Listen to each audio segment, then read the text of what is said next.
Hey guys, welcome to week 5. Sorry this lecture is posted super late. I've been having a rough week with my computer again, my desktop this time, which is the one that records the lectures. So chapter 11, 12, and 21 this week.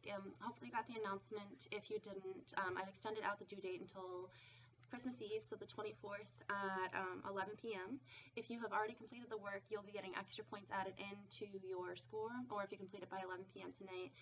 That way it kind of gives you an incentive. If you already completed it, you don't feel bad about, the fact that it's been extended out now. So chapter 11, vitamins, minerals, and herbs, and this will be a multiple videos posted because this lecture is going to be a little longer. So chapter 11, they start off with telling you how vitamins, minerals, and herbs may be listed. Some of them are in international units. Some of them are in milligrams. You might see both of those. Usually what you'll hear most commonly is the U.S. recommended daily allowance, and that's kind of what the standard is as far as what you need per day to get a healthy amount.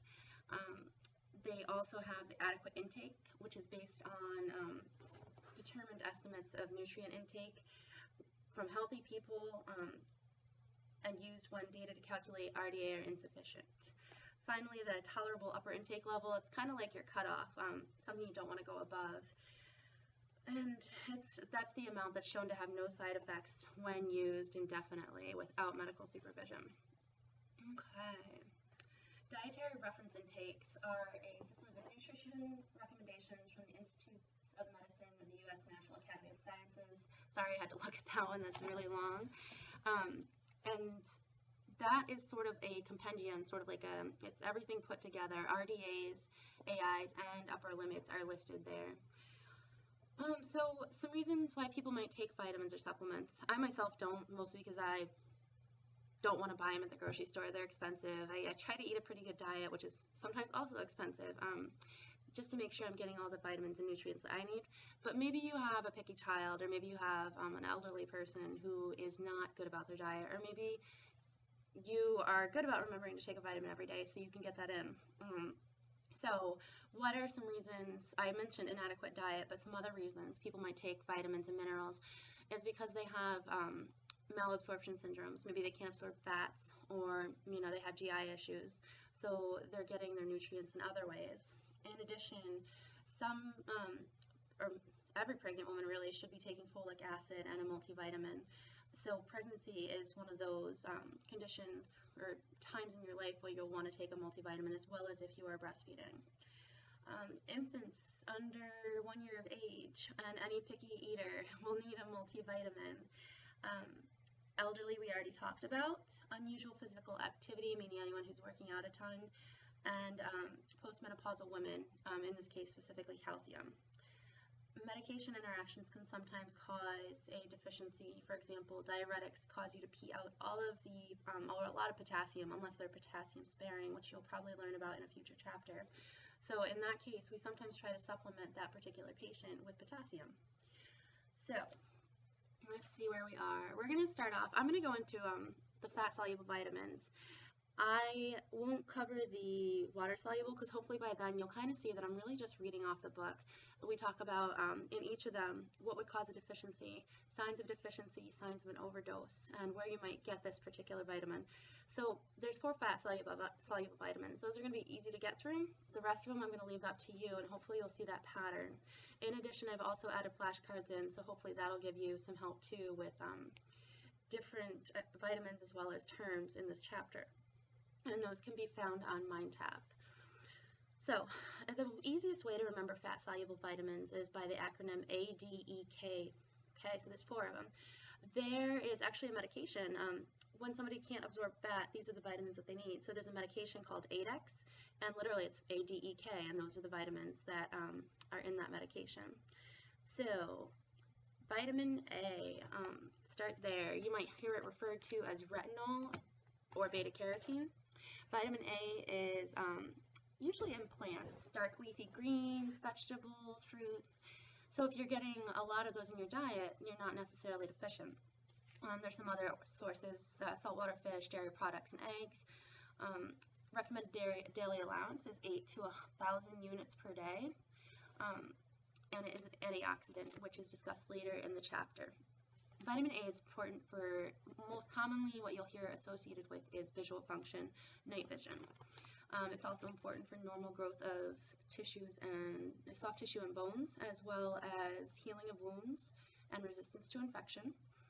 And it's also important in reproduction. So sorry about that. So deficiencies can result from, of course, malabsorption of fats, and that is for every single fat-soluble vitamin. You can also be vitamin A deficient if you have a bile obstruction, diarrhea, presence of mineral oil in the intestines, because that'll bind that vitamin right up, or prolonged infection or fever. Signs of deficiency include night blindness, again, vision, slow growth, dry eyes, or skin. And supplements may be necessary for, again, those with prolonged infection or fever, and of course our infants, our little babies, diabetes or hypothyroidism, liver disease, and of course anybody who has a fat absorption problem. Okay, signs of overdose, and this is when somebody's getting too much, upwards of 20,000 units or more. Irritability, psychiatric symptoms, fatigue, lethargy, etc. The list goes on. Basically, this person just feels like crap. You might see this in a lot of vitamins. They don't necessarily show up with a look or, you know, a specific set of symptoms. They really just don't feel well. And that's kind of reflected here in this list. Vitamin D, a lot of you are familiar with vitamin D. Many people take it over the counter because most of us as Americans don't get a lot of sunlight. You know, we spend so much time indoors, working, sleeping, etc. And we also heed those warnings to stay out of the sun due to skin cancer, which is a great idea. However, we miss out on that vitamin D that we might have otherwise gotten. So, it's synthesized in the body when the sunlight hits your skin. It can also be found in fish oils as well as food products that are fortified with vitamin D. Usually the dose that most people are on is 1,000 units per day. Those women are, those people who are severely deficient are on 50,000 units a week. So that's a big difference there, you might notice. So people who should make an attempt to get more vitamin D because they might need it more. People who are 50 years or older, which are our most common ones that we see on 50,000 units per week. Those with limited sun exposure, dark-skinned people, obese people, and breastfed infants. It's necessary for, it helps calcium get absorbed, so of course it's involved in a lot of muscle creation. So it regulates the absorption and metabolism of calcium and phosphorus for healthy bones and teeth. It's also important in pregnancy and lactation, and maintaining normal nerves and muscles. Signs of deficiency include, of course, poor bone structure, skeletal deformities, osteoporosis, or muscle spasms. So, you might hear vitamin D referred to as ergocalciferol or cholecalciferol, just some different forms of it. And symptoms of overdose and toxicity include, again, basically feeling like crap. However, this time we might also have heart rhythm abnormalities, hypercalcemia, muscle and or bone pain, and of course the nauseousness, inability to eat, and weight loss. It's extremely important that people don't get too much vitamin D if they have kidney disease or cardiovascular disorders, or of course pregnancy and lactation. And you're going to see that anytime in pregnancy and lactation. You don't want too much or too little of anything. We would kind of walk a fine line with that. Vitamin E, also called tocopherol. It's abundant in nature, found in cereals, nuts, oils, vegetable oils, eggs, and meat. It's good for normal metabolism, protection of tissues such as eyes, skin, liver, etc., as well as red blood cell protection and decreased platelet clumping, or in other words, you know, your blood stays nice and normal, not too thick, so your platelets aren't clumping and causing a clot. Deficiencies are found in those with alcohol abuse, malabsorption syndromes, again, fat malabsorption, sickle cell anemia, and of course premature or low birth weight infants. Signs of deficiency are not really known. I mean, it's not like they present with one thing or another. It may be muscle weakness or irritability in infants. Overdose can lead to bleeding because, just like we talked about, not enough leads to platelet clumping. Too much leads to bleeding. The blood is too thin. last but not least, vitamin K. So I think last module I noticed that a lot of people thought that vitamin K was a vitamin they might take frequently. Not true. You actually can get enough through your diet. You don't necessarily need to be taking it. Vitamin K is most often used in warfarin overdoses. So warfarin thins out the blood, vitamin K clots the blood. So again, too much, too little could be a bad thing. Generally, most of us get it from cabbage, vegetable oils, cheese, eggs, liver, and dark leafy greens. People who are on warfarin who take too much can't necessarily just eat a whole bowl full of spinach and make their what's called INR, which is how we measure warfarin function, make their INR go down. So what we do is we have vitamin K tablets or injections, and we'll give that to rapidly bring the INR down and thus kind of thicken up their blood and not expose them to the risk of bleeding. So you and I, if we're not on warfarin, wouldn't necessarily be taking vitamin K every day. We'll just get it from our diet. Deficiencies may result in low blood clotting factors, like I said.